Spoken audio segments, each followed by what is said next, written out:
అసెంబ్లీలో అధికార ప్రతిపక్ష పార్టీల మధ్య మాటల తూటాలు పేలుతూనే ఉన్నాయి. గవర్నర్ ప్రసంగం కాస్త ఇరు పార్టీల మధ్య వాగ్వాదానికి దారితీసినట్లు కనిపిస్తుంది. ఈ క్రమంలోనే మంత్రి సీతక్క మాట్లాడుతూ బీఆర్ఎస్ పార్టీ మీద తీవ్ర విమర్శలు గుప్పించారు.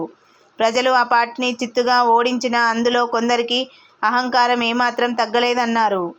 గవర్నర్ ప్రసంగానికి ధన్యవాదాలు తెలిపే తీర్మానంపై ఆమె మాట్లాడుతూ దళిత స్పీకర్పై బీఆర్ఎస్ పార్టీకి గౌరవం లేదన్నారు.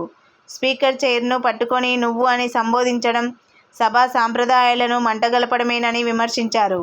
స్పీకర్ దళిత జాతికి చెందిన వ్యక్తి కావడంతోనే అలా ఏకవచనంతో సంబోధిస్తున్నారని మండిపడ్డారు.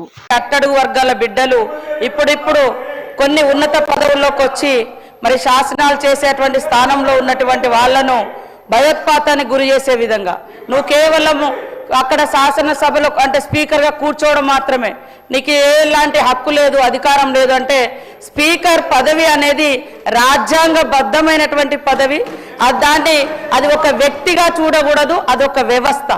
ఇక్కడ మొత్తం ఉన్నటువంటి సభ్యుల అందరి యొక్క గౌరవాన్ని మేము చూస్తూ ఉంటాము. ఎప్పుడు నిరంతరం మీరు ఎక్కువ అటే చూస్తూ ఉంటారు, వాళ్ళకి ప్రతి అవకాశం. ఈరోజు కూడా తలసాని శ్రీనివాస్ యాదవ్ గారు ఏ హోదాలో మాట్లాడేమో అటు నుంచి ఎన్ని అవమానాలు ఎదుర్కొన్నామో మేము చూసినాము.